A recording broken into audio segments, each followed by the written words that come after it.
Hello dear students, હવે આજના લેક્ચરમાં આપણે ટોપિક નંબર 7.18.8 જે સમૂહ 17ના તત્વોની ઓક્સિડેશન અવસ્થા તેના વિશે વાત કરશું અને સમૂહ 17ના હાઇડ્રાઇડ વિશેની ડિસ્કશન ઓવર કરશું.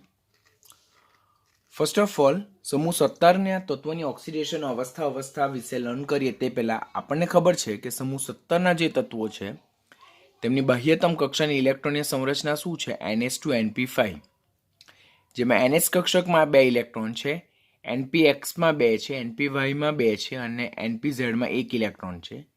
બાહ્યતમ કક્ષામાં કુલ 5 ને 2 7 ઇલેક્ટ્રોન છે. માટે પહેલી ઓક્સિડેશન અવસ્થા જેના વિશે વાત કરીએ, ઋણ ઓક્સિડેશન અવસ્થા, તો સમૂહ 17ના તત્વો કે જેમની બાહ્યતમ કક્ષામાં 7 ઇલેક્ટ્રોન છે, બરાબર, માટે તેઓ 1 ઇલેક્ટ્રોન મેળવીને નજીકના નિષ્ક્રિય વાયુ જેવી અતિસ્થાયી ઇલેક્ટ્રોનની સંરચના પ્રાપ્ત કરવાની પ્રબળ વૃત્તિ રાખે. આમ સમૂહ 17ના તત્વો 1 ઇલેક્ટ્રોન મેળવીને હેલાઇડ આયન બનાવે છે. શું બનાવે છે? 1 ઇલેક્ટ્રોન મેળવીને તેઓ હેલાઇડ આયન બનાવે છે. અને આ જે હેલાઇડ આયન જે છે તેનું સૂત્ર શું છે? X-, જ્યાં X બરાબર ફ્લોરિન, ક્લોરિન, બ્રોમિન અને આયોડિન. તો પહેલો ક્વેશ્ચન આપણને એમ જનરેટ થાય અહીંયાથી કે સમૂહ 17ના તત્વોની ઋણ ઓક્સિડેશન અવસ્થા કઈ છે? તો સમૂહ 17ના તત્વોની ઋણ ઓક્સિડેશન અવસ્થા શું છે? -1. શા માટે ઋણ ઓક્સિડેશન અવસ્થા -1 છે? કારણ કે સમૂહ 17ના તત્વોની બાહ્યતમ કક્ષાની ઇલેક્ટ્રોનની સંરચના NH2 NP5, બાહ્યતમ કક્ષામાં 7 ઇલેક્ટ્રોન છે, માટે તેઓ 1 ઇલેક્ટ્રોન મેળવીને અષ્ટક પૂર્ણ કરવાની અને નજીકના નિષ્ક્રિય વાયુ જેવી અતિસ્થાયી ઇલેક્ટ્રોનની સંરચના પ્રાપ્ત કરવાની વૃત્તિ દર્શાવે. માટે તેઓ ઋણ ઓક્સિડેશન અવસ્થા તરીકે -1 ઓક્સિડેશન અવસ્થા પ્રાપ્ત કરે. અને એ જે આયન બને તેને શું કહેવામાં આવે? હેલાઇડ આયન, X- આયન કહેવામાં આવે. માટે હેલાઇડ આયનનું ઓક્સિડેશન આંક શું આવે? -1 આવશે. હવે કોની પાસેથી, એટલે કઈ સ્થિતિમાં કયા તત્વો સાથે સંયોજાય તો તેઓ ઇલેક્ટ્રોન મેળવવાની વૃત્તિ રાખે? તો સમૂહ 17ના તત્વો તેમના કરતાં વધુ વિદ્યુત ધનમય લાક્ષણિકતા ધરાવતા તત્વો પાસેથી ઓર ઓછી વિદ્યુત ઋણતા ધરાવતા તત્વો પાસેથી ઇલેક્ટ્રોન મેળવવાની વૃત્તિ રાખે અને હેલાઇડ આયન બનાવે. અને તે મોટે ભાગે કયા સંયોજનો હશે? આયનીય સંયોજન હશે. વાત કરીએ તો સોડિયમ, જે સમૂહ 1નું તત્વ છે, જેની બાહ્યતમ કક્ષામાં 1 ઇલેક્ટ્રોન છે, અને હેલોજન, જે સમૂહ 17ના તત્વો છે, જેની બાહ્યતમ કક્ષામાં કુલ 7 ઇલેક્ટ્રોન છે. તો સોડિયમ અને હેલોજન તત્વો જ્યારે એકબીજા સાથે પ્રક્રિયા કરે ત્યારે સોડિયમ, જેની બાહ્યતમ કક્ષામાં 1 ઇલેક્ટ્રોન છે, તે પોતાનો 1 ઇલેક્ટ્રોન ગુમાવીને Na+ આયન બનાવે. જ્યારે હેલોજન તત્વો, જેમની સરાઉન્ડિંગમાં કુલ 7 ઇલેક્ટ્રોન છે, તો તે સોડિયમ પાસેથી આ 1 ઇલેક્ટ્રોન મેળવીને X- હેલાઇડ આયન બનાવે અને પોતાનું અષ્ટક પૂર્ણ કરે છે. આમ સમૂહ 17ના તત્વો કયા કિસ્સામાં -1 ઋણ ઓક્સિડેશન અવસ્થા પ્રાપ્ત કરવાની વૃત્તિ દર્શાવે? કે જ્યારે સમૂહ 17ના તત્વોની સાથે પ્રક્રિયા કરતું તત્વ એ ઓછી વિદ્યુત ઋણતા ધરાવતું, એટલે કે વધુ વિદ્યુત ધનમય લાક્ષણિકતા ધરાવતું, એટલે કે ઇલેક્ટ્રોન ડોનેટ કરતું તત્વ જો જોડાય તો સમૂહ 17ના તત્વો એમની પાસેથી ફટાફટ ઇલેક્ટ્રોન મેળવીને X- આયન બનાવીને પોતાના સરાઉન્ડિંગમાં અષ્ટક પ્રાપ્ત કરવાની પ્રબળ વૃત્તિ દર્શાવશે. હવે અહીંયા જે હેલાઇડ સંયોજનો રચાય તે હેલાઇડ સંયોજનો ક્યાં આયનીય પ્રકારના હશે, ક્યાં સહસંયોજક પ્રકારના હશે. કયા કિસ્સામાં હેલાઇડ સંયોજનો આયનીય પ્રકારના હશે? તો જ્યારે સમૂહ 17ના તત્વો સાથે જોડાતા તત્વો પ્રબળ વિદ્યુત ધનમય તત્વો હશે, એટલે કે સક્રિય ધાતુ તત્વો હશે, તો તેમની વચ્ચે જે હેલાઇડ સંયોજનો રચાય તે કેવા સ્વભાવના હશે? આયનીય સ્વભાવના હશે. સે ફોર એક્ઝામ્પલ હું વાત કરું તો સોડિયમ અને ક્લોરિન. તો સોડિયમ અને ક્લોરિન, સોડિયમ સમૂહ 1નું તત્વ, જેની બાહ્યતમ કક્ષામાં 1 ઇલેક્ટ્રોન, અને ક્લોરિન સમૂહ 17નું તત્વ, જેની બાહ્યતમ કક્ષામાં 7 ઇલેક્ટ્રોન. તો આ 1 ઇલેક્ટ્રોન ગુમાવીને Na+ આયન બનાવે અને આ 1 ઇલેક્ટ્રોન મેળવીને X- આયન બનાવે. આમ સોડિયમ અને ક્લોરિન વચ્ચે રચાતું સંયોજન જે છે, ઓર એમની વચ્ચે બનતું સંયોજન સંપૂર્ણ આયનીય હશે. બીકોઝ સોડિયમ અને ક્લોરિન વચ્ચે વિદ્યુત ઋણતાનો તફાવત કેવો હશે? મોટો હશે. આપણે ઓલરેડી જ્યારે ગ્રુપ 16ના આપણે એટોમિક પ્રોપર્ટી જોયેલી ત્યારે જોયેલું કે સંયોજનો આયનીય ક્યારે હશે ને સહસંયોજક ક્યારે હશે? તો જ્યારે બંધથી જોડાતા બે તત્વોની વિદ્યુત ઋણતાનો તફાવત મોટો હોય ત્યારે સંયોજનોનો સ્વભાવ આયનીય હશે અને બંધથી જોડાતા બે તત્વોની વિદ્યુત ઋણતાનો તફાવત ઓછો હોય તો ત્યારે સંયોજન મોટે ભાગે સહસંયોજક હશે. આમ સમૂહ 17ના તત્વો જ્યારે પ્રબળ વિદ્યુત ધનમય તત્વો સક્રિય ધાતુ તત્વો સાથે જોડાઈને હેલાઇડ રચે તો એ સંયોજનો મોટે ભાગે આયનીય હેલાઇડ સ્વભાવના હશે. અને જો નિર્બળ વિદ્યુત ધનમય તત્વોના હેલાઇડ और અર્ધધાતુ તત્વોના હેલાઇડની વાત કરીએ તો એ હેલાઇડ સંયોજનો મોટે ભાગે કેવા હશે? સહસંયોજક એટલે કે કોવેલેન્ટ પ્રકારના હશે. હવે અહીંયાથી એક પોઈન્ટ હંમેશા યાદ રાખવાનો કે अति सक्रिय धातु तत्वों और प्रबल विद्युत धनमय तत्वों हेलाइड आयनीय स्वभावना જ્યારે નિર્બળ વિદ્યુત ધનમય તત્વોના હેલાઇડ और અર્ધધાતુ તત્વોના હેલાઇડ કેવા હશે? સહસંયોજક હશે. પરંતુ ફ્લોરિન તત્વ જે છે તો તે મર્ક્યુરી, બિસ્મથ અને ટીન જેવી ઓછી સક્રિય ધાતુ સાથે આયનીય ફ્લોરાઇડ સંયોજનો બનાવે છે. તો હવે તમને એમ ક્વેશ્ચન થાય કે સર તમે તો અહીંયા એવું સમજાવ્યું કે નિર્બળ વિદ્યુત ધનમય તત્વો ધાતુ તત્વો છે તેમના હેલાઇડ તો સહસંયોજક હોય, તો અહીંયા વળી પાછું ફ્લોરાઇડ કેમ આયનીય સ્વભાવનું? અહીંયા ફ્લોરાઇડ કેમ આયનીય સ્વભાવનું? કારણ કે ફ્લોરિન એ અતિ સક્રિય અધાતુ તત્વો છે, તેની વિદ્યુત ઋણતા વધારે છે, માટે તે હંમેશા ઇલેક્ટ્રોન મેળવીને F- ઋણ આયન બનાવવાની પ્રબળ વૃત્તિ દર્શાવે. માટે ફ્લોરાઇડ સંયોજનો મોટે ભાગે કેવા હોય? આયનીય હોય, જે ફ્લોરિનની ઊંચી વિદ્યુત ઋણતાને કારણે હોય. તો આ પોઈન્ટ પણ તમારે કોમ્પિટિટિવ માટે યાદ રાખવાનું રહેશે.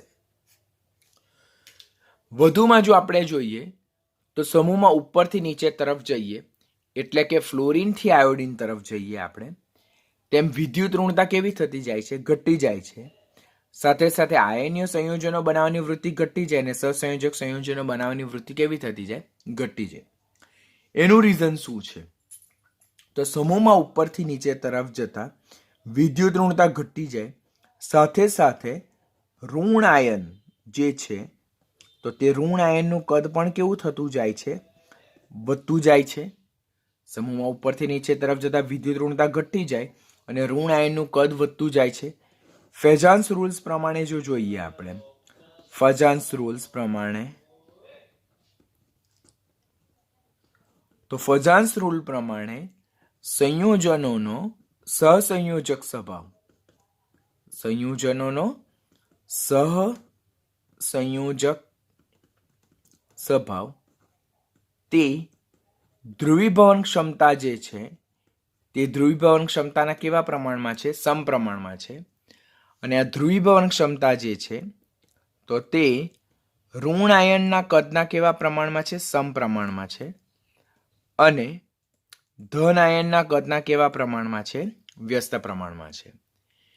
એટલે ઉપરથી નીચે તરફ જઈએ તેમ સમૂહ 17ના તત્વો જે છે તે તો સક્રિય અધાતુ તત્વો છે, તો તેમની વૃત્તિ તો ઇલેક્ટ્રોન મેળવીને ઋણ આયન બનાવવાની હોય. એ સમૂહમાં ઉપરથી નીચે તરફ જતા જેમ વિદ્યુત ઋણતા ઘટતી જાય, ઋણ આયનનું કદ વધતું જાય, ઋણ આયનનું કદ વધતું જાય તેમ તેમની પોલરાઇઝિંગ પાવર, ધ્રુવીભવન ક્ષમતા વધતી જાય અને જેને કારણે સંયોજનોનો સહસંયોજક સ્વભાવ ક્રમશઃ વધતો જાય.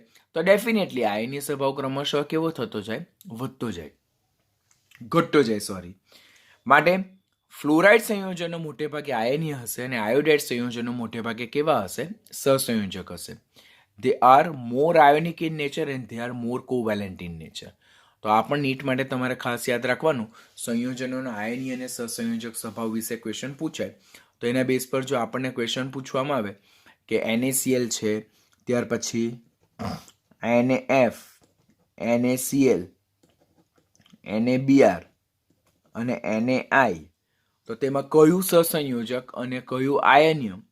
તો આ કેવું હશે? આ આયનીય હશે, સૌથી વધારે આયનીય, અને આ સૌથી ઓછું આયનીય હશે. તો આ આયનીય સ્વભાવ નો ટ્રેન્ડ આપણે યાદ રાખવાનો કે સોડિયમ ફ્લોરાઇડ સૌથી વધુ આયનીય અને સોડિયમ આયોડાઇડ સૌથી ઓછું આયનીય. તો આ પ્રમાણે સમૂહમાં ઉપરથી નીચે તરફ જતા વિદ્યુત ઋણતા વધવાની સાથે ઋણ આયનનું વિદ્યુત ઋણતા ઘટવાની સાથે ઋણ આયનનું કદ વધવાની સાથે સંયોજનોનો સહસંયોજક સ્વભાવ વધતો જાય અને આયનીય સ્વભાવ ક્રમશઃ કેવો થતો જાય છે? ઘટતો જાય છે. શૂન્ય ઓક્સિડેશન અवस्था, તો આપણને ખબર છે કે તટસ્થ પરમાણુ और अणु માં તત્વનો ઓક્સિડેશન આંક હંમેશા કેવો લેવામાં આવે? શૂન્ય લેવામાં આવે. તો સમૂહ 17ના તત્વો કે જેઓ દ્વિપરમાણુય તટસ્થ અણુ સ્વરૂપે જોવા મળે, જેમાં તેમનો ઓક્સિડેશન આંક કેવો લેવામાં આવે? શૂન્ય. જેમ કે X2 હોય તો X2 એ તટસ્થ અણુ છે જેના હેડ પર કોઈ પણ જાતનો ચાર્જ નથી. તો ફ્લોરિન, ક્લોરિન, બ્રોમિન અને આયોડિન જો X2 સ્વરૂપે હોય તો તેમાં ફ્લોરિન, ક્લોરિન, બ્રોમિન અને આયોડિનનો ઓક્સિડેશન આંક અનુક્રમે કેવો લેવામાં આવે છે? શૂન્ય લેવામાં આવે છે. કારણ કે કોઈ પણ તટસ્થ પરમાણુ ઓર અણુમાં જે તે તત્વોનો ઓક્સિડેશન આંક હંમેશા શૂન્ય હોય, જે આપણે 11થમાં રેડોક્સ ચેપ્ટરમાં ઓક્સિડેશન આંક માટેના નિયમોમાં શીખેલા હતા. હવે ધન ઓક્સિડેશન અવસ્થાની જો વાત કરીએ તો સમૂહ 17ના જે તત્વો છે તેઓ ધરા અવસ્થામાં બે પ્રકારની ઓક્સિડેશન અવસ્થા દર્શાવે. સમૂહ 17ના તત્વોની ધરા અવસ્થામાં કઈ ઓક્સિડેશન અવસ્થા? તો -1 અને +1. કેમ? તો સમૂહ 17ના તત્વો જોઉં તો તેમની ધરા અવસ્થાની ઓક્સિડેશન સ્થિતિ આ પ્રકારની NH2NP5 પ્રકારની. તો આમાં એક ઇલેક્ટ્રોન દાખલ થાય તો -1 આવે, और આ એક અયુગ્મિત ઇલેક્ટ્રોન દૂર થાય તો શું આવે? +1. તો આપણને જો ક્વેશ્ચન પૂછવામાં આવે કે સમૂહ 17ના તત્વો ધરા અવસ્થામાં કઈ ઓક્સિડેશન અવસ્થા દર્શાવે, તો -1 અને +1 હંમેશા યાદ રાખજો. અહીંયા સાઈડમાં આપણે લખીએ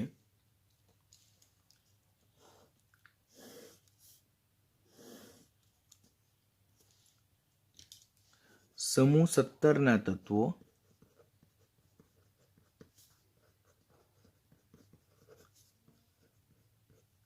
ધરા અવસ્થામાં, ભૂમિગત અવસ્થામાં, નોન એક્સાઇટેડ સ્ટેટમાં -1 અને +1 ઓક્સિડેશન અવસ્થા દર્શાવે છે.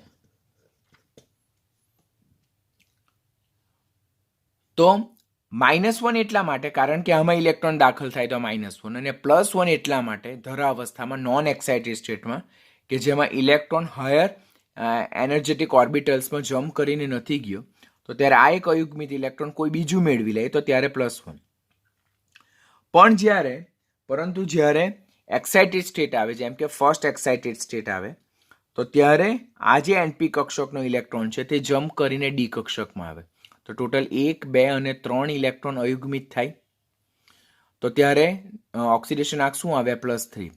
સેકન્ડ એક્સાઇટેડ સ્ટેટમાં આ જે NP કક્ષકનો ઇલેક્ટ્રોન છે તે NDમાં જાય તો જો 1, 2, 3, 4 અને 5 ઇલેક્ટ્રોન અયુગ્મિત થાય, તો ત્યારે 5 ઇલેક્ટ્રોન જો ગુમાવે તો +1. થર્ડ એક્સાઇટેડ સ્ટેટ જેમાં NS કક્ષકનો ઇલેક્ટ્રોન NDમાં જમ્પ થાય, અહીંયા આ જતું રહેશે, એટલે 1, 2, 3, 4, 5, 6 અને 7 અયુગ્મિત ઇલેક્ટ્રોન આવે, તો ત્યારે ઓક્સિડેશન આંક શું આવે? +7. તો આપણે યાદ રાખવાનું કે સમૂહ 17ના તત્વો એ ધરા અવસ્થામાં -1 અને +1 ઓક્સિડેશન અવસ્થા દર્શાવે. પ્રથમ ઉત્તેજિત અવસ્થામાં એ +3 ઓક્સિડેશન અવસ્થા દર્શાવે, દ્વિતીય ઉત્તેજિત અવસ્થામાં +5 ઓક્સિડેશન અવસ્થા દર્શાવે, તૃતીય ઉત્તેજિત અવસ્થામાં +7 ઓક્સિડેશન અવસ્થા દર્શાવે, જેને આ પ્રમાણે આપણે ઇલેક્ટ્રોનીય સંરચનાને આધારે સમજાવી શકીએ છીએ. હવે આપણે અત્યારે એમ લર્ન કર્યું કે સમૂહ 17ના તત્વો સાથે જોડાતું તત્વ જો પ્રબળ વિદ્યુત ધનમય હોય और ઓછી વિદ્યુત ઋણતા હોય તો ત્યારે ઋણ ઓક્સિડેશન અવસ્થા દર્શાવે.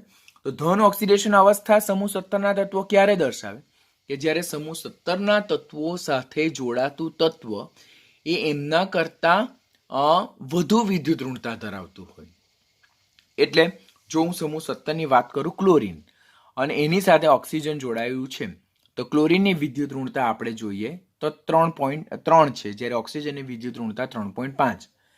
આમ ક્લોરીન અને ઓક્સિજન વચ્ચે જ્યારે ક્લોરીનના ઓક્સાઇડ રચાય ત્યારે ક્લોરીનનો ઓક્સિડેશન આંક પ્લસ હશે અને ઓક્સિજનનો ઓક્સિડેશન આંક માઇનસ હશે. કેમ? કારણ કે ક્લોરીન અને ઓક્સિજનમાં ક્લોરીનની વિદ્યુત ઋણતા 3 જે ઓછી છે, જ્યારે ઓક્સિજનની વિદ્યુત ઋણતા 3.5 જે વધારે છે. માટે આ કિસ્સામાં ક્લોરીન ઇલેક્ટ્રોન ગુમાવીને પ્લસ ઓક્સિડેશન અવસ્થા દર્શાવે. તો સામાન્ય રીતે સમૂહ 17ના તત્વો કઈ સ્થિતિમાં ધન ઓક્સિડેશન અવસ્થા દર્શાવવાની વૃત્તિ રાખે? કે જ્યારે સમૂહ 17ના તત્વો સાથે વધુ વિદ્યુત ઋણતા ધરાવતા, બરાબર, એટલે કે ઓછી વિદ્યુત ધનમય લાક્ષણિકતા ધરાવતા તત્વો જોડાય ત્યારે સમૂહ 17ના તત્વોએ કમ્પલસરી ઇલેક્ટ્રોન ગુમાવીને ધન ઓક્સિડેશન અવસ્થા દર્શાવવું બને અને સામે જોડાતું વધુ વિદ્યુત ઋણમય તત્વ એ ઇલેક્ટ્રોનેગેટિવ બને અને એનો ઓક્સિડેશનાંક માઇનસ બનશે. આમ જો સમૂહ 17ના તત્વોની વાત કરીએ તો સમૂહ 17ના તત્વો કુલ 3 પ્રકારની ઓક્સિડેશન અવસ્થા દર્શાવે. ઋણ ધેટ ઇઝ -1 એ ક્યારે કે જ્યારે સમૂહ 17ના તત્વો તેમના કરતા વધુ વિદ્યુત ધનમય તત્વો और ઓછી વિદ્યુત ઋણતા ધરાવતા તત્વો સાથે જોડાય ત્યારે તેઓ ઋણ ઓક્સિડેશન અવસ્થા દર્શાવે. જેમ કે NaCl, તો NaClમાં સોડિયમનો +1, ક્લોરીનનો -1. ઇલેક્ટ્રોનેગેટિવિટી જોઈએ તો સોડિયમ કરતાં ક્લોરીનની વધારે, તો આ કિસ્સામાં ક્લોરીન ઇલેક્ટ્રોન મેળવે અને સોડિયમ ઇલેક્ટ્રોન ગુમાવે, તો સમૂહ 17નો ઓક્સિડેશનાંક -1 બને. શૂન્ય તો તટસ્થ દ્વિપરમાણવીય અણુ સ્વરૂપે હોય ત્યારે તેમનો ઓક્સિડેશનાંક શૂન્ય. અને ધન ક્યારે કે જ્યારે સમૂહ 17ના તત્વો તેમના કરતાં વધુ વિદ્યુત ઋણતા ધરાવતા તત્વો સાથે જ્યારે જોડાય તો ત્યારે સમૂહ 17ના તત્વો ધન ઓક્સિડેશન અવસ્થા દર્શાવે. જેમ કે ક્લોરીનના ઓક્સાઇડ, તો ક્લોરીનના ઓક્સાઇડમાં ક્લોરીનની વિદ્યુત ઋણતા જે છે તો તે કેટલી છે 3 છે, જ્યારે ઓક્સિજનની વિદ્યુત ઋણતા કેટલી છે 3.5 છે. તો આ કિસ્સામાં ઓક્સિજન ઇલેક્ટ્રોન મેળવશે, ક્લોરીન ઇલેક્ટ્રોન ગુમાવશે, માટે ક્લોરીનનો ઓક્સિડેશનાંક ધન આવશે અને ઓક્સિજનનો ઓક્સિડેશનાંક કેટલો આવશે -2 આવશે. તો સમૂહ 17ની સામાન્ય ઋણ ઓક્સિડેશન અવસ્થા કઈ છે -1 છે અને ધન ઓક્સિડેશન અવસ્થા સામાન્ય કઈ છે +1 +3 +5 અને +7 ઓક્સિડેશન અવસ્થા એ એમની સામાન્ય ઓક્સિડેશન અવસ્થા છે. જેમાં -1 અને +1 એ ધરા અવસ્થાની ઓક્સિડેશન અવસ્થા છે, +3 first excited state, +5 second excited state અને +7 એ થર્ડ એક્સાઇટેડ સ્ટેટમાં જોવા મળતી ઓક્સિડેશન અવસ્થા છે. હવે ઇન્ડિવિજ્યુઅલ એલિમેન્ટ્સનું જો આપણે ઓક્સિડેશન સ્ટેટ જોઈએ તો સમૂહનું પ્રથમ તત્વ ફ્લોરિન જે છે કે જે સૌથી પ્રબળ વિદ્યુત ઋણમય તત્વ છે, જેની વિદ્યુત ઋણતા સૌથી વધારે છે, ધેટ ઇઝ હાઈએસ્ટ ઇલેક્ટ્રોનેગેટિવિટી 4 હોવાથી તે હંમેશા ઋણ ઓક્સિડેશન અવસ્થા દર્શાવે. એટલે તે હંમેશા એક ઇલેક્ટ્રોન મેળવીને -1 ઓક્સિડેશન અવસ્થા દર્શાવે છે. Point should be clear.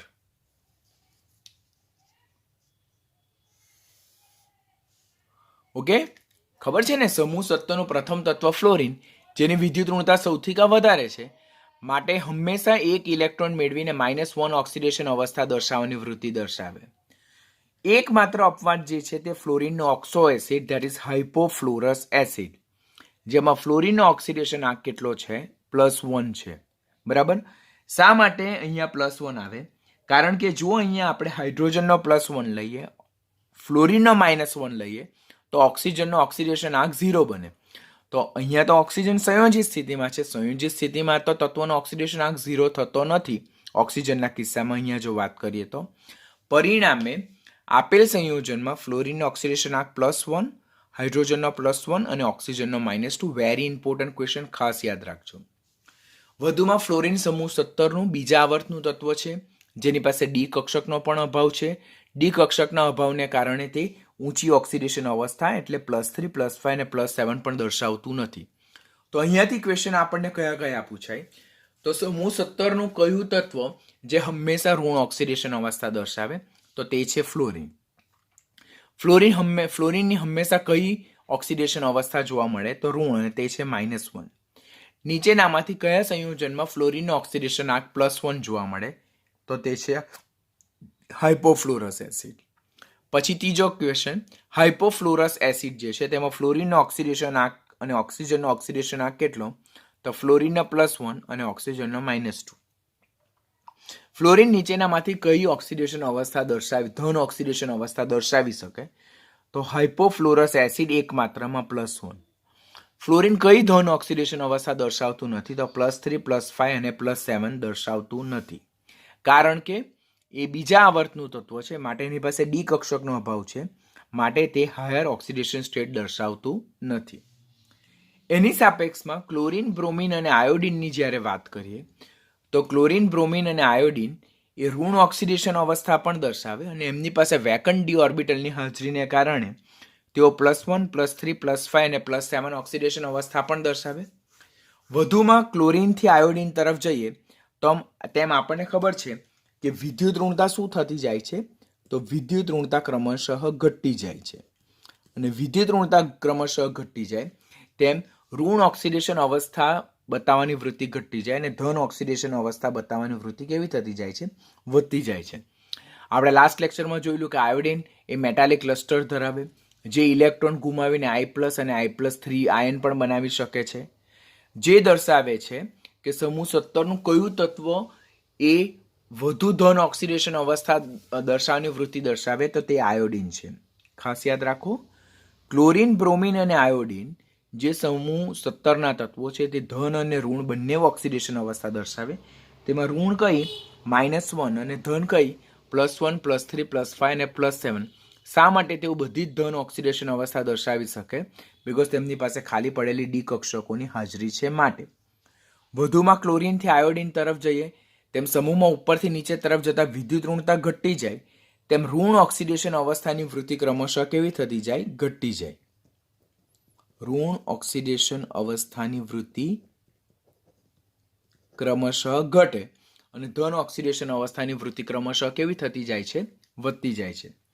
વધુમાં એક ખાસ પોઈન્ટ યાદ રાખવાનું કે જે ટેક્સ્ટબુકમાં એકદમ કોર્નર લાઇનમાં આપેલું છે કે સમૂહ 17ના તત્વો સામાન્ય રીતે કઈ ધન ઓક્સિડેશન અવસ્થા દર્શાવે તો +1, +3, +5 અને +7 દર્શાવે. એના સિવાય પણ ક્લોરીન જે છે અને બ્રોમિન જે છે તે તેમના ઓક્સાઇડ અને ઓક્સો એસિડમાં +4 અને +6 ઓક્સિડેશન અવસ્થા બતાવવાની પણ વૃત્તિ દર્શાવે. જેમ કે ClO2 અને BrO2માં ક્લોરીન અને બ્રોમિન ઓક્સિડેશન આંક +4 અને Cl2O6 ClO3માં પણ ક્લોરીન ઓક્સિડેશન આંક +6 અને +6. તો આ એક કોન્ટ્રાવર્શિયલ ક્વેશ્ચન હશે જે નોર્મલ કન્સેપ્ટથી કંઈક વિચિત્ર છે અને જે આપણે કમ્પલસરી યાદ રાખવાનો થાય. તો આ પોઈન્ટ આપણે એક એક્સ્ટ્રા પોઈન્ટ તરીકે હંમેશા યાદ રાખવાનો પ્રયત્ન કરશું. વધુમાં જો આપણે લાસ્ટ લેક્ચરમાં ઓક્સિડેશન કરતા સ્વભાવ વિશે પણ જોયેલું કે ફ્લોરિન જે છે તેની ઇલેક્ટ્રોન પ્રાપ્તિ એન્થાલ્પીનું મૂલ્ય ક્લોરીનની ઇલેક્ટ્રોન પ્રાપ્તિ એન્થાલ્પી કરતાં ઓછું જોવા મળે તો પણ ફ્લોરિનના રિડક્શન પોટેન્શિયલના વેલ્યુ વધારે છે. તેની FF બંધ વિયોજન એન્થાલ્પીનું મૂલ્ય નીચું છે અને એની જલીયકરણ એન્થાલ્પીનું મૂલ્ય વધારે છે એટલે એમાં હાઇડ્રેશન વધારે જોવા મળે. માટે ફ્લોરિન એ સૌથી પ્રબળ ઓક્સિડેશન કરતા છે among group 17. Than after chlorine, than after bromine અને ધેન આફ્ટર આયોડિન.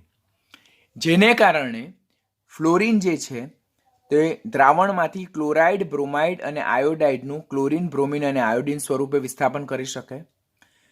ક્લોરીન જે છે તે દ્રાવણમાંથી Br- નું Br2 સ્વરૂપે, I- નું I2 સ્વરૂપે અને Br2 એ દ્રાવણમાંથી I- નું I2 સ્વરૂપે વિસ્થાપન કરી શકે છે, જે ઓલરેડી આપણે 11th સ્ટાન્ડર્ડમાં રેડોક્સ ચેપ્ટરમાં લર્ન કરેલું છે કે જ્યારે દ્રાવણમાં આપણે જુદા જુદા હેલોજનનો ઓક્સિડેશન કરતા સ્વભાવ જો જોઈએ તો વધુ વિદ્યુત ઋણતા ધરાવતો અને નાના કદનો હેલોજન દ્રાવણમાંથી ઓછી વિદ્યુત ઋણતા ધરાવતા અને મોટા કદ ધરાવતા હેલાઇડનું હેલોજન સ્વરૂપે વિસ્થાપન કરી શકે છે. તો આપણે આ લાઈન ખાસ યાદ રાખવાની કે લોઅર એટોમિક નંબર ધરાવતા હેલોજન્સ એટલે કે નીચા પરમાણુ ક્રમાંક ધરાવતા હેલોજન એ ઊંચા પરમાણુ ક્રમાંક ધરાવતા હેલાઇડ આયનનું કે જેમની વિદ્યુત ઋણતા ઓછી છે તેમનું ઓક્સિડેશન કરી શકે છે. એટલે નીચા પરમાણુ ક્રમાંક ધરાવતા હેલોજન ઊંચા પરમાણુ ક્રમાંક ઓર ઓછી વિદ્યુત ઋણતા ધરાવતા હેલાઇડ આયનોનું ઓક્સિડેશન કરી શકે, જેને આપણે આ ક્રમ પરથી ખૂબ જ સારી રીતે નક્કી કરી શકીએ. વન બાય વન જો જોઈએ આપણે, this is one of the very important concept. Students give your attention 100% here. કે ફ્લોરિન જે છે તે ક્લોરાઇડ, બ્રોમાઇડ અને આયોડાઇડ. ફ્લોરિનની વિદ્યુત ઋણતા ક્લોરીન, બ્રોમિન, આયોડિન કરતાં વધારે. એ સૌથી વધુ વિદ્યુત ઋણતા ધરાવતું તત્વ ફ્લોરિન.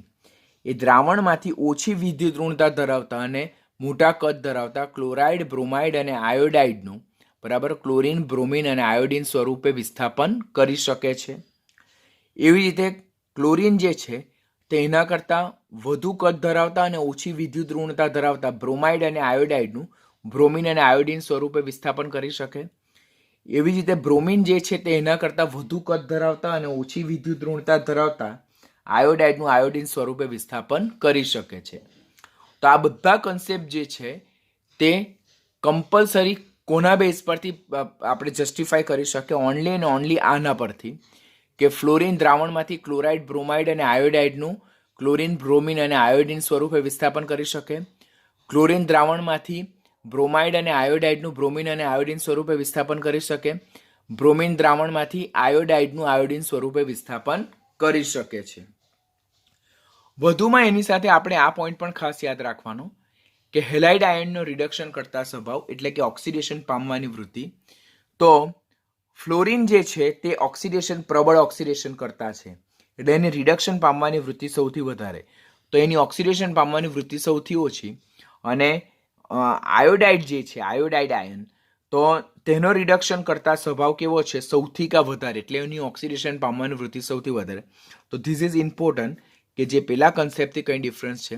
પેલો કન્સેપ્ટ હતો તે ઓક્સિડેશન કરતા સ્વભાવનો હતો. આ કન્સેપ્ટ જે છે તે રિડક્શન કરતા સ્વભાવ, તે પણ કોનો? હેલાઇડ આયનનો.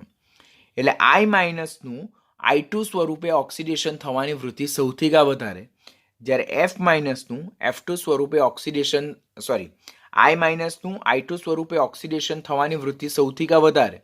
એટલે જે આયોડાઇડ આયન છે તે પ્રબળ રિડક્શન કરતા છે, જ્યારે એની સાપેક્ષમાં F- નું F2 સ્વરૂપે ઓક્સિડેશન થવાની વૃત્તિ સૌથી કા ઓછી. માટે ફ્લોરાઇડ આયન એ સૌથી નિર્બળ રિડક્શન કરતા છે. તો this is also you need to be remember. અને આ જે છે તે તેમની ઓક્સિડેશન અને રિડક્શન પામવાની વૃત્તિના સંદર્ભમાં સરળતાથી આપણે સમજાવી શકીએ છીએ. પછી સાથે સાથે આપણે બીજો પોઈન્ટ યાદ રાખવાનું કે અહીંયાથી પણ આપણને 4 થી 5 ક્વેશ્ચન ઇમ્પોર્ટન્ટ પૂછાય છે કે નીચેનામાંથી કયું હેલોજન એ પાણી સાથે પ્રક્રિયા કરીને ઓક્સિજનને વિસ્થાપિત કરે, કોણ પાણી સાથે પ્રક્રિયા કરીને ઓક્સિજનને વિસ્થાપિત નથી કરી શકતું, કોણ પાણી સાથે પ્રક્રિયા કરી શકે, કોણ પાણી સાથે પ્રક્રિયા કરી શકતું નથી, ક્લોરીન અને બ્રોમિન એ પાણી સાથે પ્રક્રિયા કરીને કયા સંયોજનો આપે, તે બધા ક્વેશ્ચનના આન્સર અહીંયા છુપાયેલા છે. સમૂહનું પ્રથમ તત્વ ફ્લોરિન, બરાબર. તો એ જે ફ્લોરિન જે છે તેની ઇલેક્ટ્રોનેગેટિવિટી ઓક્સિજન કરતાં કેવી છે? વધારે છે. તો ફ્લોરિનની ઇલેક્ટ્રોનેગેટિવિટી, વિદ્યુત ઋણતા ઓક્સિજન કરતાં વધારે છે, જેને પરિણામે જ્યારે ફ્લોરિનની પાણી સાથે પ્રક્રિયા થાય તો એ પાણીમાંથી O-2 નું O2 સ્વરૂપે શું કરશે? ઓક્સિડેશન કરી નાખે અને પોતે 0માંથી F- માં શું પામશે? ઓક્સિડેશન પામે. આમ એ પ્રબળ ઓક્સિડેશન કરતા તરીકે વર્તે. આમ સમૂહ 17નું પ્રથમ તત્વ ફ્લોરિન એકમાત્ર એ પાણીમાંથી ઓક્સિજન મુક્ત કરવાની વૃત્તિ દર્શાવે, જે તેનો પ્રબળ ઓક્સિડેશન કરતા સ્વભાવ દર્શાવે. અને જે શા માટે શક્ય છે? કારણ કે ફ્લોરિનની વિદ્યુત ઋણતા એ ઓક્સિજન કરતાં કેવી છે? વધારે છે. પરંતુ ઓક્સિજનની વિદ્યુત ઋણતા એ ક્લોરીન અને બ્રોમિન કરતાં કેવી છે? વધારે છે. ઇલેક્ટ્રોનેગેટિવિટી જો વાત કરીએ આપણે તો ઓક્સિજનની ઇલેક્ટ્રોનેગેટિવિટી એ ક્લોરીન અને બ્રોમિન કરતાં વધારે છે. માટે ક્લોરીન અને બ્રોમિન જે છે તે પાણી સાથે પ્રક્રિયા કરે છે, પરંતુ એમાંથી ઓક્સિજન મુક્ત કરતા નથી. ખાસ પોઈન્ટ યાદ રાખજો દીકરાઓ. કયું હેલોજન પાણી સાથે પ્રક્રિયા કરીને ઓક્સિજન મુક્ત કરી શકે? તો એકમાત્ર ફ્લોરિન, કે જેની વિદ્યુત ઋણતા ઓક્સિજન કરતાં વધારે છે, માટે તે પાણી સાથે પ્રક્રિયા કરે અને એમાંથી ઓક્સાઇડ આયનનું O2 સ્વરૂપે વિસ્થાપન કરી શકે.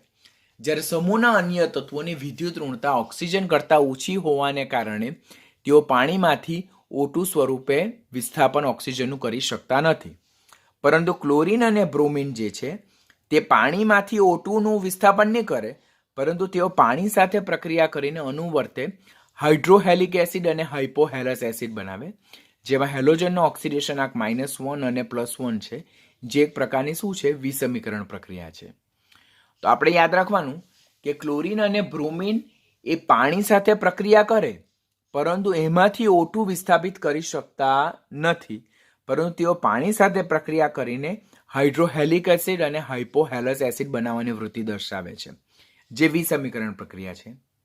આયોડિન સમૂહનું છેલ્લું તત્વ, જેની વિદ્યુત ઋણતા સૌથી ઓછી છે અને પરિણામે તે પાણી સાથે પ્રક્રિયા કરી શકતું નથી, પરંતુ જ્યારે આયોડાઇડની દ્રાવણમાંથી, એટલે કે હાઇડ્રોજન આયોડાઇડના જલીય દ્રાવણમાંથી ઓક્સિજન વાયુ પસાર કરવામાં આવે તો ઓક્સિજન જે છે તો તે પ્રબળ ઓક્સિડેશન કરતા સ્વભાવ દર્શાવે, જેને કારણે આયોડાઇડનું સોલિડ આયોડિન સ્વરૂપે શું કરે? ઓક્સિડેશન કરે અને પોતે H2માં શું પામશે?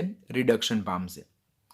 માટે આટલા પોઈન્ટમાંથી આપણે કયા કયા ક્વેશ્ચન નીટ માટે યાદ રાખવાના કે નીચેનામાંથી કયું હેલોજન એ પાણીમાંથી ઓક્સિજનનું વિસ્થાપન O2 સ્વરૂપે કરી શકે, તો તે છે ફ્લોરિન. કોણ નહીં કરી શકે? તો ક્લોરિન, બ્રોમિન અને આયોડિન કરી શકતા નથી. નીચેનામાંથી કયા હેલોજન પાણી સાથે પ્રક્રિયા કરી શકે? તો ફ્લોરિન, ક્લોરિન, બ્રોમિન. કોણ કરી શકતું નથી? તો આયોડિન. ક્લોરિન, બ્રોમિન પાણી સાથે પ્રક્રિયા કરીને કયા અનુવર્તી સંયોજન બનાવે?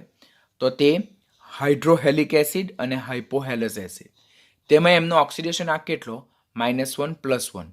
જે કોનું ઉદાહરણ? વિસમીકરણ પ્રક્રિયાનું ઉદાહરણ. Very most important.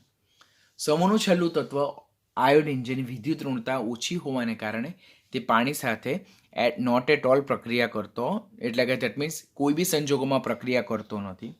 પરંતુ જો હાઇડ્રોજન આયોડાઇડના જલીય દ્રાવણમાંથી આપણે ઓક્સિજન વાયુ પ્રસાર કરીએ તો ઓક્સિજન એ પ્રબળ ઓક્સિડેશન કરતા છે. માટે હાઇડ્રોજન આયોડાઇડમાં રહેલા આયોડાઇડનું આયોડિન સ્વરૂપે શું કરે છે? ઓક્સિડેશન કરે અને પોતે H2O એ રિડક્શન પામે. આમ તે પ્રબળ ઓક્સિડેશન કરતા સ્વભાવ દર્શાવે છે. તો આની સાથે સમૂહ 17ના તત્વો જે છે તેની ઓક્સિડેશન અવસ્થાનો ટોપિક અહીંયા જોવા થાય છે. હવે ઓક્સિડેશન અવસ્થા લર્ન કરી લીધા બાદ હવે આપણે જોવાનું સમૂહ 17ના હેલોજન તત્વો જે છે તેની હાઇડ્રોજન સાથેની પ્રતિક્રિયાત્મકતા. That is nothing but hydride of group 17 elements. Point number 1 કે ડાયહાઇડ્રોજન વાયુ જ્યારે હેલોજન તત્વો સાથે પ્રક્રિયા કરે, બરાબર, કે જેઓ સામાન્ય તાપમાને દ્વિપરમાણુય વાયુ સ્થિતિમાં જોવા મળે, સહસંયોજક સ્વભાવ ધરાવે એટલા માટે, તો તેઓ પ્રથમ એકબીજા સાથે પ્રક્રિયા કરીને શું બનાવે છે? હાઇડ્રોજન હેલાઇડ બનાવે છે. ત્યારબાદ આ હાઇડ્રોજન હેલાઇડનું જો પાણીમાં ડિઝોલ્યુશન કરવામાં આવે, વિલયન કરવામાં આવે, તો એમાંથી હાઇડ્રોહેલિક એસિડ મળે છે. એટલે first point that we need to remember કે જ્યારે ડાયહાઇડ્રોજન વાયુની એ ડાયહેલોજન તત્વો સાથે પ્રક્રિયા કરવામાં આવે તેમાંથી સૌપ્રથમ હાઇડ્રોજન હેલાઇડ બનશે. એ હાઇડ્રોજન હેલાઇડને જો પાણીમાં ડિઝોલ્વ કરવામાં આવે તેમાંથી હાઇડ્રોહેલિક એસિડ મળે. કારણ કે આના બેઝ પરથી કોન્ટ્રાવર્શિયલ ક્વેશ્ચન શું પૂછાય છે કે હાઇડ્રોજનની હેલોજન તત્વો સાથે પ્રક્રિયા થતાં મળતું સંયોજન ખાલી જગ્યા હોય, તેમાં ઓપ્શન એ આપણને હાઇડ્રોજન હેલાઇડ આપે, ઓપ્શન બી આપણને હાઇડ્રોહેલિક એસિડ આપે, તો option A will be correct answer. Why? Because option A જે હાઇડ્રોજન હેલાઇડ મળે છે તેને પછી પાણીમાં ડિઝોલ્વ કરવાથી આપણને હાઇડ્રોહેલિક એસિડ મળે છે. જ્યાં સપોઝ હાઇડ્રોજન હેલાઇડ તરીકે અહીંયા ક્લોરિન મૂકું તો એને હાઇડ્રોજન ક્લોરાઇડ કહેવાય, અહીંયા HCl એક્વિયસ લખું તો એને હાઇડ્રોક્લોરિક એસિડ કહેવાય. માટે પોઈન્ટ નંબર 1, ડાયહાઇડ્રોજન વાયુની હેલોજન તત્વો સાથે પ્રક્રિયા થતાં આપણને સૌપ્રથમ હાઇડ્રોજન હેલાઇડ મળે, જેને ફર્ધર પાણીમાં ડિઝોલ્વ કરતાં આપણને હાઇડ્રોહેલિક એસિડ મળે, જ્યાં X બરાબર ફ્લોરિન, ક્લોરિન, બ્રોમિન અને આયોડિન. હવે સમૂહમાં ઉપરથી નીચે તરફ જઈએ આપણે.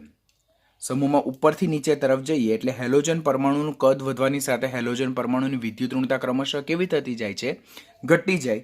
અને હેલોજન તત્વોની હાઇડ્રોજન સાથેની પ્રતિક્રિયાત્મકતા પણ શું થાય છે? ઘટતી જાય.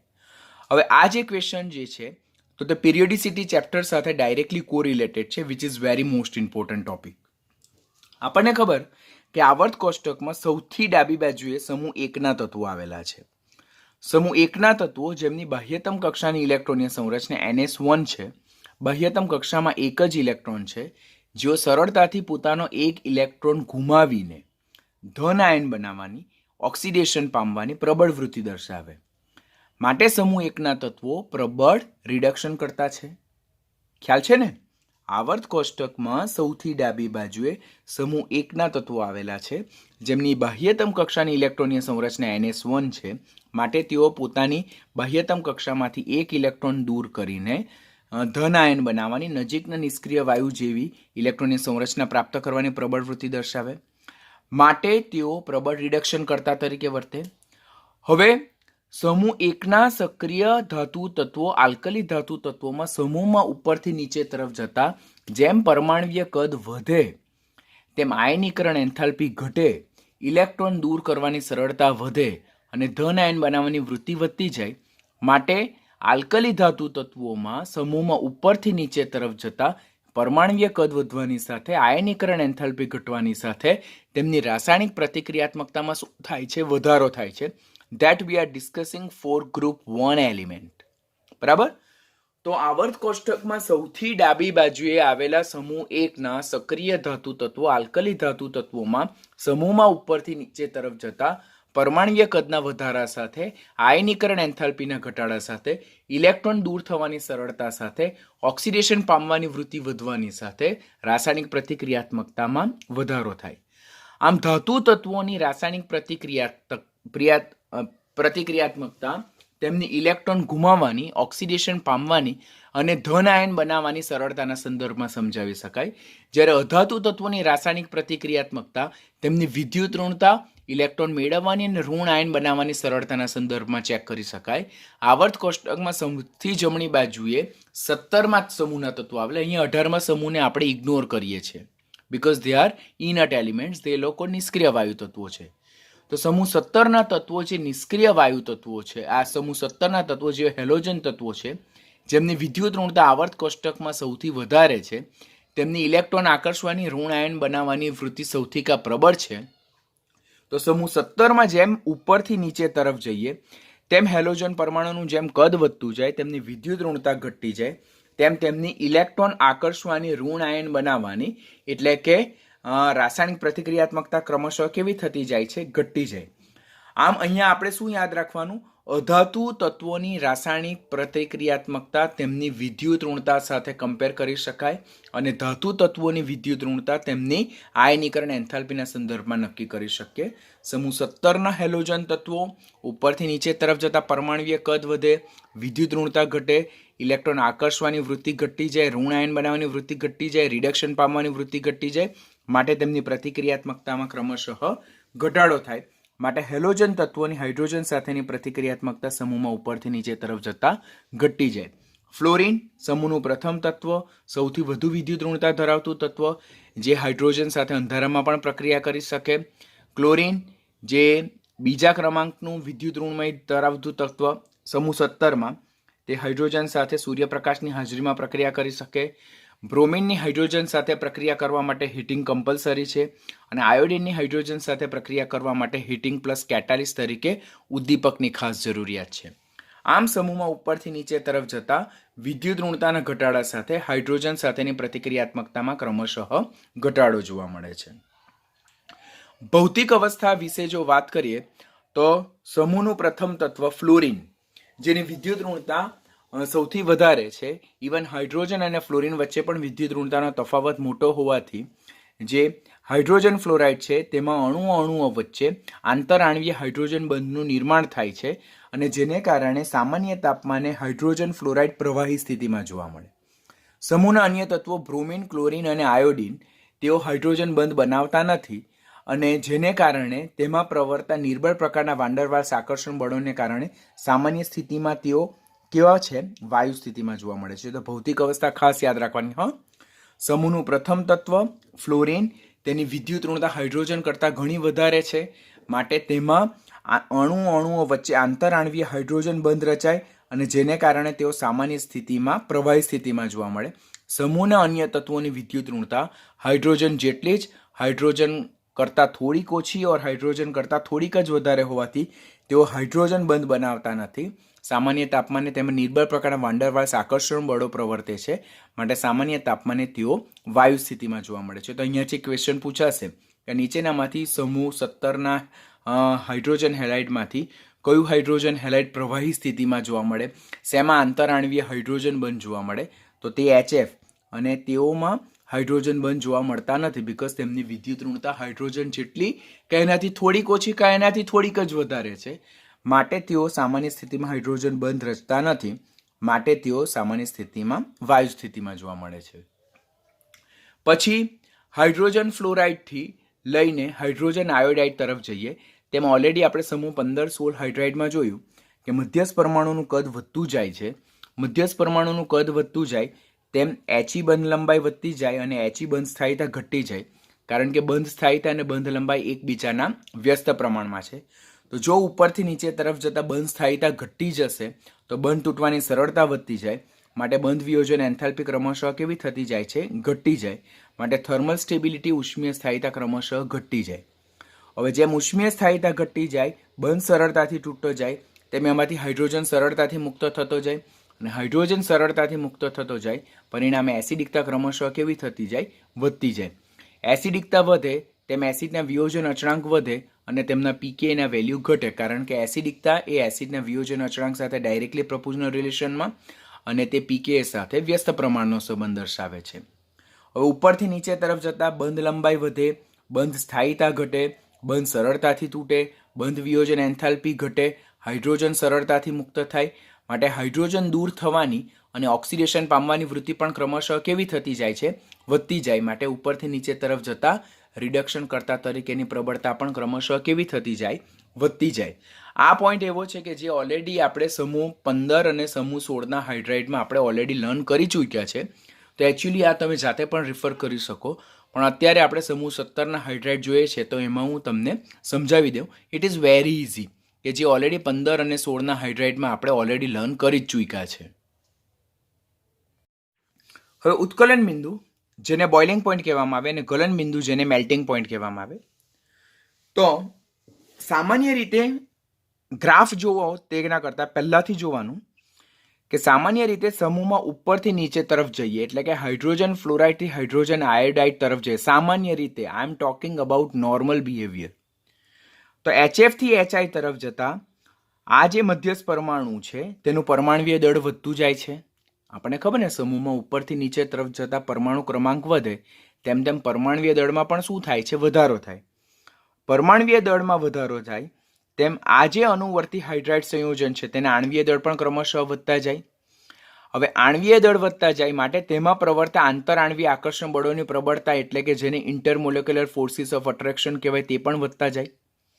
માટે ઉપરથી નીચે તરફ જતા ઉત્કલન બિંદુ અને ગલન બિંદુ સામાન્ય રીતે શું થતા હોવા જોઈએ? વધતા હોવા જોઈએ. આ નોર્મલ બિહેવિયર છે. યાદ રાખો દીકરાઓ કે સમૂહમાં ઉપરથી નીચે તરફ જતા જેમ જેમ મધ્યસ્થ પરમાણુનું કદ વધતું જાય, મધ્યસ્થ પરમાણુનું દળ વધતું જાય, તેમ હાઇડ્રાઇડ સંયોજનના આણ્વીય દળ વધતા જાય, તેમ તેમાં પ્રવર્તા આંતર આણ્વીય આકર્ષણ બળોની પ્રબળતા વધતી જાય, તેમ તેમ સામાન્ય રીતે સમૂહમાં ઉપરથી નીચે તરફ જતા ઉત્કલન બિંદુ અને ગલન બિંદુ ક્રમશઃ વધવા જોઈએ. એટલે ઉત્કલન બિંદુ અને ગલન બિંદુનો ક્રમ સામાન્ય રીતે આ રીતે આવવો જોઈએ: HF is less than HCl is less than HBr is less than HI. પરંતુ એની જગ્યાએ સાચો ક્રમ ઉત્કલન બિંદુ અને ગલન બિંદુનો આ આવે છે કે HF is greater than HCl is less than HBr and is less than HI. એટલે જો જોઈએ આપણે સિક્વન્સ તો આ સિક્વન્સ અને આ સિક્વન્સ બંનેમાં સેમ છે. ખાલી બદલાયું શું? ખાલી બદલાયું આવ્યું આ. ખબર પડે ને હું શું કહેવા માંગુ તે?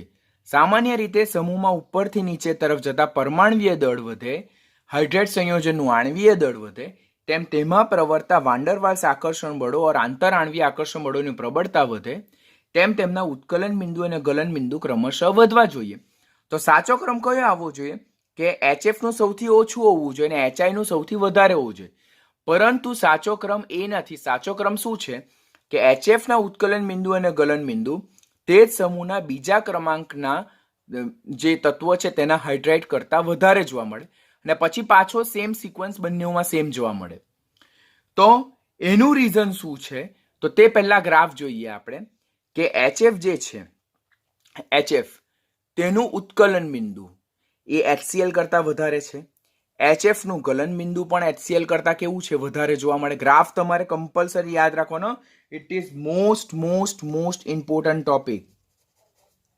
ખાસ યાદ રાખજો. It's very important one. તો HF નું ઉત્કલન બિંદુ HCl કરતા વધારે અને HCl થી HI તરફ જતા ઉત્કલન બિંદુમાં ક્રમશઃ વધારો થાય. હવે શા માટે આ અનિયમિત વર્તણૂક જોવા મળે? કે શા માટે HF ના આણ્વીય દળ HCl કરતા ઓછા હોવા છતાં પણ HF ના ઉત્કલન બિંદુ શા માટે HCl કરતા વધારે જોવા મળે અને HF ના ગલન બિંદુ શા માટે HCl કરતા વધારે જોવા મળે?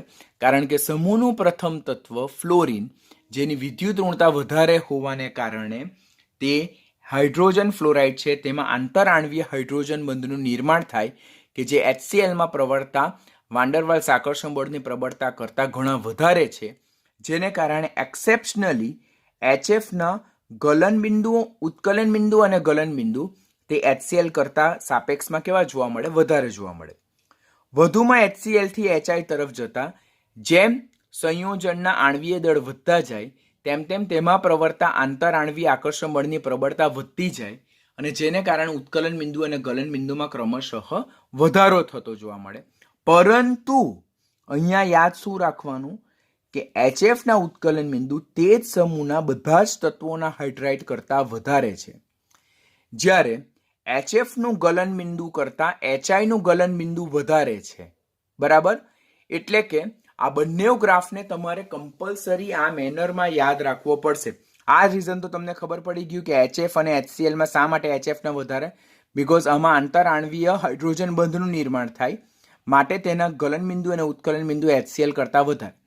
આ રીઝન બી ખબર પડી ગયું કે HCl થી HI તરફ જતા સંયોજનના આણ્વીય દળ વધતા જાય, માટે તેમાં પ્રવર્તા વાન ડર વાલ્સ આકર્ષણ બળોની પ્રબળતા વધતી જાય, માટે ગલન બિંદુ અને ઉત્કલન બિંદુ ક્રમશઃ વધતા જાય.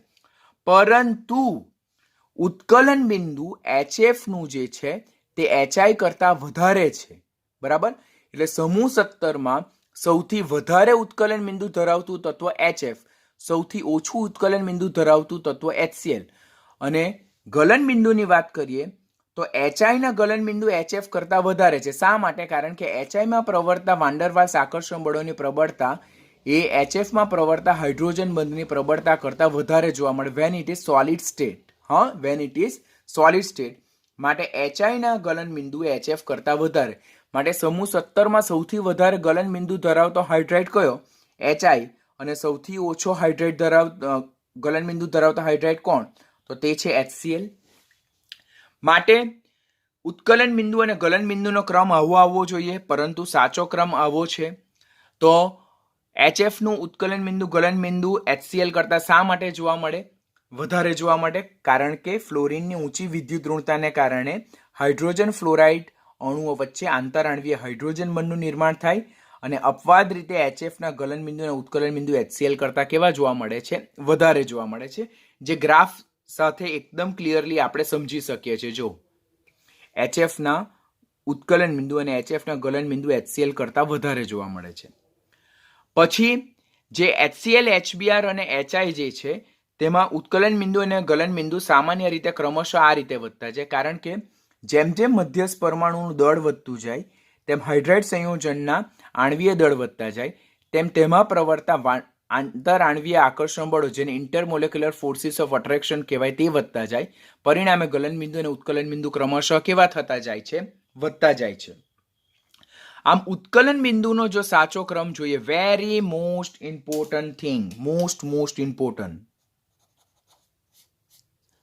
ઉત્કલન બિંદુનો જો સાચો ક્રમ જોઈએ તો HF is greater than HCl is less than HBr is less than HI. Or આ રીતે પણ કહી શકીએ કે HF is greater than HI is greater than HBr is greater than HCl. આમ સમૂહ 17 ના હાઇડ્રાઇડમાં સૌથી વધારે ઉત્કલન બિંદુ HF નું, જ્યારે સૌથી ઓછું કોનું છે? HCl નું. આપણે ડેફિનેટલી ગ્રાફ દ્વારા સમજી શકીએ. તમારે ગ્રાફ જ યાદ રાખવાનો, તેના બેઝ પરથી આખો સિક્વન્સ યાદ આવી જશે. સમૂહ 17 ના હાઇડ્રાઇડમાં HF ના ઉત્કલન બિંદુ સૌથી વધારે જોવા મળે, ત્યાર પછી HI ના, એનાથી ઓછા HBr ના અને એનાથી ઓછા HCl ના. માટે સમૂહ 17 ના હાઇડ્રાઇડમાં પહેલો ક્રમ સાચો શું?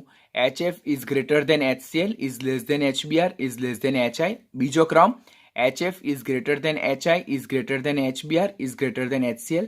આમ સમૂહ 17 ના હાઇડ્રાઇડમાં સૌથી વધારે ઉત્કલન બિંદુ HF ના અને સૌથી ઓછા HCl ના. વધુમાં HF ના જે ઉત્કલન બિંદુ છે તે HI કરતાં પણ કેવા જોવા મળે છે? વધારે જોવા મળે છે. ઉત્કલન બિંદુ અને બાષ્પશીલતા ઓલરેડી આપણે ઘણી વખત ડિસ્કશન કરી ચૂક્યા છે કે જે સંયોજનનું ઉત્કલન બિંદુ વધારે છે તો તેની બાષ્પશીલતા ડેફિનેટલી કેવી થાય? ઓછી થાય. કારણ કે બાષ્પશીલતા જે છે તો તે ઉત્કલન બિંદુના કેવા પ્રમાણમાં છે? વ્યસ્ત પ્રમાણમાં છે. Already we learn the same topic many times. તો ઉત્કલન બિંદુનો જે ક્રમ આવે તેનાથી બધી અપોઝિટ ક્રમ કોનો આવશે? બાષ્પશીલતાનો. તે તમારે જોઈ લેવાનું. એટલે અહીંયા જેટલી પણ વસ્તુ છે તે બધી અપોઝિટ થઈ જાય. જો સૌથી વધારે ઉત્કલન બિંદુ HF નું થઈ જાય તો સૌથી ઓછું બાષ્પશીલ HF બની જાય. સૌથી ઓછું ઉત્કલન બિંદુ HCl બને તો સૌથી વધારે બાષ્પશીલ એટલે સૌથી ઓછું ઉત્કલન બિંદુ HCl નું હોય તો ડેફિનેટલી એનું ઉત્કલન બિંદુ સૌથી ઓછું હશે, તો એની બાષ્પશીલતા પણ સૌથી વધારે કોની હશે? HCl ની હશે. એટલે ઇન શોર્ટ તમારે આ નથી યાદ રાખવાનું, તમારે ફક્ત શું યાદ રાખવાનું? ઉત્કલન બિંદુનો ગ્રાફ યાદ રાખવાનો, એના બેઝ પરથી આ બધા પોઈન્ટ્સ યાદ રાખવાના. અને આ એક યાદ રાખવાનું કે બાષ્પશીલતા એ ઉત્કલન બિંદુના વ્યસ્ત પ્રમાણમાં, માટે ઉત્કલન બિંદુનો જે ટ્રેન્ડ છે તેનાથી ટોટલી ઓપોઝિટ ટ્રેન્ડ મારે શેમાં યાદ રાખવાનો થાય? બાષ્પશીલતામાં યાદ રાખવાનો થાય. ગલન બિંદુનો ટ્રેન્ડ જોઈએ તો હાઇડ્રોજન ફ્લોરાઇડના ગલન બિંદુ HCl કરતાં વધારે જોવા મળે. શા માટે? તો HFમાં પ્રવર્તા આંતરઆણવીય હાઇડ્રોજન બંધના નિર્માણને કારણે HCl થી HI તરફ જતા ગલન બિંદુ વધે. કેમ? જેમ પરમાણવીય દળ વધતું જાય મધ્યસ્થ પ્રમાણ, તેમ આણવીય દળ વધતા જાય. આણવીય દળ વધતા જાય તો તેમાં પ્રવર્તા આંતરઆણવીય આકર્ષણ બળોની પ્રબળતા વધતી જાય, માટે ગલન બિંદુ વધતા જાય છે. તો HF is greater than HCl, is less than HBr, is less than HI. જો પહેલો ક્રમ. બીજો ક્રમ, HI is greater than HF, is greater than HBr, is greater than HCl. આમ સૌથી વધુ ગલન બિંદુ HI નું જોવા મળે અને સૌથી ઓછું ગલન બિંદુ કોનું જોવા મળે છે? HCl નું જોવા મળે છે. અને ધેન આફ્ટર લાસ્ટ જે છે ગલન બિંદુ પત્યા બાદ હાઇડ્રાઇડમાં કોરોઝિવ નેચર, કે સમૂહનું પ્રથમ તત્વ ફ્લોરિનનો હાઇડ્રોજન ફ્લોરાઇડ, તો તેની બંધ લંબાઈ ઓછી છે, બંધ સ્થાયીતા વધારે છે, બરાબર. એટલે નિર્બળ એસિડ હોવા છતાં પણ બધા જ હેલોજન એસિડમાં HF એ સૌથી વધુ પ્રતિક્રિયાત્મક છે. This statement you need two remember compulsory. કે સમૂહ 17ના હાઇડ્રાઇડમાં HF એ ફ્લોરિનનો હાઇડ્રાઇડ, તેની બંધ લંબાઈ ઓછી, બંધ સ્થાયીતા વધારે, તો પણ સૌથી વધુ પ્રતિક્રિયાત્મકતા કોણ છે? હાઇડ્રોજન ફ્લોરાઇડ જ છે. તે ગ્લાસ પર એટેક કરી શકે છે. શા માટે ગ્લાસ પર એટેક કરી શકે? વેરી ઇમ્પોર્ટન્ટ હો, this is also important one. શા માટે ગ્લાસ પર એટેક કરી શકે? કારણ કે જે ગ્લાસ જે છે, જે એક જાતના બોરોસિલિકેટ સંયોજનો છે, આપણે જેને સિલિકેટ્સ કહીએ. ઓલરેડી આપણે 11થમાં સમૂહ નંબર 14ના સિલિકેટ્સમાં જોયું છે. તો તે ગ્લાસના સિલિકેટ્સમાંથી ઓક્સિજનનું વિસ્થાપન કરે અને તેને જે સિલિકેટ્સ છે તેને ફ્લોરોસિલિકેટમાં કન્વર્ટ કરી નાખે, અને જેને કારણે ફ્લોરિનને શું કહેવામાં આવે? Super halogen. Very important question પૂછાય કે નીચેનામાંથી કયું હેલોજનને સુપર હેલોજન તરીકે ઓળખવામાં આવે છે? તો તે કોણ છે? ફ્લોરિન. ફ્લોરિનને સુપર હેલોજન કહેવામાં આવે છે. તે નીચેનામાંથી એના કઈ રાસાયણિક ગુણધર્મને આધારે સમજાવી શકાય? તો તે ગ્લાસ પર એટેકના એના વિશિષ્ટ ગુણધર્મને આધારે સમજાવી શકાય. ગ્લાસ કે જેનું સામાન્ય સૂત્ર Na2SiO3, that is a one kind of sodium silicates. તેની જ્યારે હાઇડ્રોજન ફ્લોરાઇડ સાથે પ્રક્રિયા થાય તો આ હાઇડ્રોજન ફ્લોરાઇડ આ જે સિલિકેટ્સ છે તેમાંથી ઓક્સિજનનું સંપૂર્ણપણે વિસ્થાપન કરી નાખે, અને આ જે ઓક્સિજન છે તેની જગ્યાએ ફ્લોરિન ગોઠવાઈ જાય અને એ શું બનાવી દે? ફ્લોરોસિલિકેટ બનાવે. આમ સમૂહનું પ્રથમ તત્વ ફ્લોરિનનો હાઇડ્રોજન ફ્લોરાઇડની બંધ લંબાઈ ઓછી, બંધ સ્થાયીતા વધારે હોવાને કારણે પણ બધા જ હાઇડ્રોજન હેલાઇડમાં સૌથી વધારે પ્રતિક્રિયાત્મક હાઇડ્રોજન હેલાઇડ છે તે હાઇડ્રોજન ફ્લોરાઇડ. ગ્લાસ પર એટેક કરે, સુપર હેલોજન કહેવાય, કારણ કે ગ્લાસમાં રહેલા ઓક્સિજનનું સંપૂર્ણપણે વિસ્થાપન કરીને ત્યાં ફ્લોરિનને બંધ બેસતો કરે અને જે સિલિકેટ્સ છે તેમાંથી એ કમ્પ્લીટલી ફ્લોરોસિલિકેટ બનાવે. જ્યારે HCl, HBr અને HI આ પ્રક્રિયા આપતા નથી, જેને કારણે જે ક્લોરિન, બ્રોમિન અને આયોડિનને હેલોજન કહેવાય પરંતુ સુપર હેલોજન કહેવાતા નથી. તો સમૂહ 17નું કયું તત્વ સુપર હેલોજન તરીકે ઓળખાય? ફ્લોરિન. શા માટે? તો એનો જે હાઇડ્રોજન હેલાઇડ છે તે HF વધુ પ્રતિક્રિયાત્મક છે, ગ્લાસ સાથે પ્રક્રિયા કરે, ઓક્સિજનનું વિસ્થાપન કરે અને એને ફ્લોરોસિલિકેટમાં કન્વર્ટ કરે છે. એના વિશિષ્ટ ગુણધર્મને કારણે ફ્લોરિનને આપણે સુપર હેલોજન કહીએ છીએ. બધા જ હેલોજન એસિડ, તેમાં પણ ખાસ કરીને HF, તેઓ ખૂબ જ કોરોઝિવ નેચરના હોય છે, અને જેને કારણે જ્યારે આપણે એની સાથે પ્રક્રિયા કરતા હોય અને એમને હેન્ડલ કરતા હોય ત્યારે વિશેષ કાળજી રાખવાની જરૂરિયાત હોય છે. ખાસ કરીને બધા જ હાઇડ્રોહોઇલિક એસિડમાં HF કાચ પર એટેક કરી શકે છે, માટે તેનો ઉપયોગ etching of glass, manufacturing of glass cell for TV tubes and making thermometer and burettes, એના માટેનો ઉપયોગ ખાસ થાય છે. આ ઓલરેડી નીટમાં પૂછાયેલો ક્વેશ્ચન છે કે નીચેનામાંથી કયું સંયોજન એ ગ્લાસ પર એટેક કરી શકે છે, કાચ પર એટેક કરી શકે છે? તો તે બધા જ હાઇડ્રોહેલિક એસિડમાં ફક્ત HF એ કાચ પર એટેક કરી શકે છે, જેને કારણે તેનો ઉપયોગ ઇચિંગ ઓફ ગ્લાસ એટલે ગ્લાસ પર પેટર્ન બનાવવાની હોય તેમાં, અને જે ટીવી સેલ માટેના જે ટીવીની ટ્યુબ માટેના જે ગ્લાસ સેલ્સ છે, થર્મોમીટર્સ અને બ્યુરેટ માટેના જે કાચ છે તેની બનાવટમાં કોનો ઉપયોગ થાય છે? HFનો ઉપયોગ થાય છે. તો આ થઈ ગયા સમૂહ 17ના હાઇડ્રાઇડ સંયોજનો, which is also very most important topic.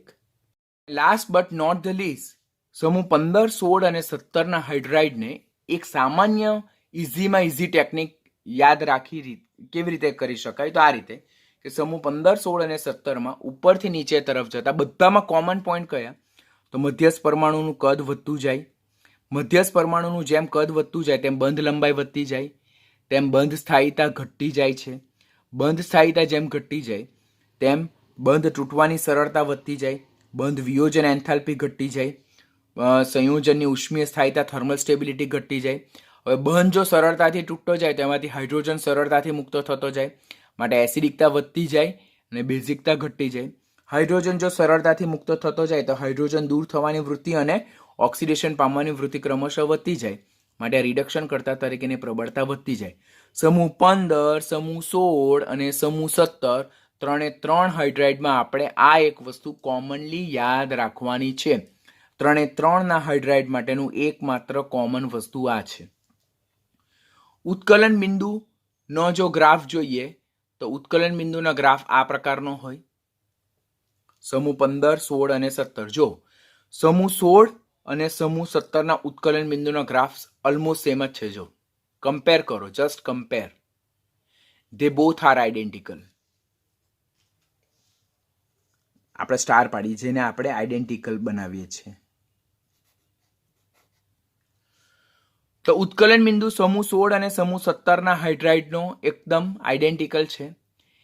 જો H2O સૌથી વધારે, H2S સૌથી ઓછું, પછી અહીંયાથી H2TE જઈએ પણ H2TE ઉત્કલન બિંદુ H2O કરતાં ઓછું છે. અહીંયા પણ જો HF સૌથી વધારે, HCl સૌથી ઓછું, HI HF કરતાં ઓછું છે. તો બંને એકદમ આઈડેન્ટિકલ છે, વેરી સિમિલર. કમ્પેર કરીને તમે બધા પોઈન્ટને એકદમ સરળતાથી યાદ રાખી શકો. ગલન બિંદુમાં જો હવે સમૂહ 16ના જે ઉત્કલન બિંદુનો જે ગ્રાફ છે તે સેમ સમૂહ 16ના ગલન બિંદુનો ગ્રાફ છે. જો બંનેને કમ્પેર કરો તો આ બંનેને પણ કમ્પેર કરી શકાય. અને સમૂહ 16ના ગલન બિંદુનો જે ગ્રાફ છે તેવો જ ગ્રાફ સમૂહ 15ના ગલન બિંદુનો છે. જો ખાલી આમાં એક પોઈન્ટ વધારે લીધો છે એટલા માટે. તો પહેલા ગ્રાફ એકદમ ઇઝીલી કેવી રીતે યાદ રાખશો? તો સમૂહ 16ના ઉત્કલન બિંદુનો જે ગ્રાફ છે તેવો જ ઉત્કલન બિંદુનો ગ્રાફ સમૂહ 17ના હાઇડ્રાઇડના ઉત્કલન બિંદુનો છે. સમૂહ 16ના હાઇડ્રાઇડના ઉત્કલન બિંદુનો જે ગ્રાફ છે તેવું જ સમૂહ 16ના ગલન બિંદુનો ગ્રાફ છે. સમૂહ 16ના ગલન બિંદુનો જેવો ગ્રાફ છે તેવો જ સમૂહ 15ના હાઇડ્રાઇડના ગલન બિંદુનો જોવા મળે. અને જે સમૂહ 15 અને સમૂહ 17 છે તો સમૂહ 15ના ઉત્કલન બિંદુનો જે ગ્રાફ છે તેવો જ ગ્રાફ સમૂહ 17ના ગલન બિંદુનો જોવા મળે. જો કમ્પેર કરો, કમ્પેર ધ થિંગ્સ. સમૂહ 15ના ઉત્કલન બિંદુનો જેવો ગ્રાફ જોવા મળે તેવો સેમ ગ્રાફ સમૂહ 17ના ગલન બિંદુનો જોવા મળે છે. તો આ રીતે સમૂહ 15, 16, 17 અને 18 ના જે તત્વો છે તેના ઉત્કલન બિંદુ અને ગલન બિંદુને યાદ રાખવાની this is the best easiest technique. તમારે ફક્ત આ ગ્રાફ જ યાદ રાખવાના છે. એના બેઝ પરથી સમૂહ 15, 16, 17ના ઉત્કલન બિંદુ, બાષ્પશીલતા, ગલન બિંદુ, ચડતો ક્રમ, ઉતરતો ક્રમ, કોનો વધારે કોનું ઓછું, પછી કયું સાચું કયું ખોટું, બધા જ હજારો ક્વેશ્ચનના આન્સર તમે આટલા ગ્રાફ પરથી યાદ રાખી શકો છો. તો પ્લીઝ આ રીતે યાદ રાખજો. સમૂહ 15, 16 અને 17ના હાઇડ્રાઇડના જે જુદા જુદા ગુણધર્મો છે, ઉત્કલન બિંદુ અને ગલન બિંદુ છે, તેને આ બેસ્ટમાં બેસ્ટ ઇઝી ટેકનિકથી તમે યાદ રાખી શકશો.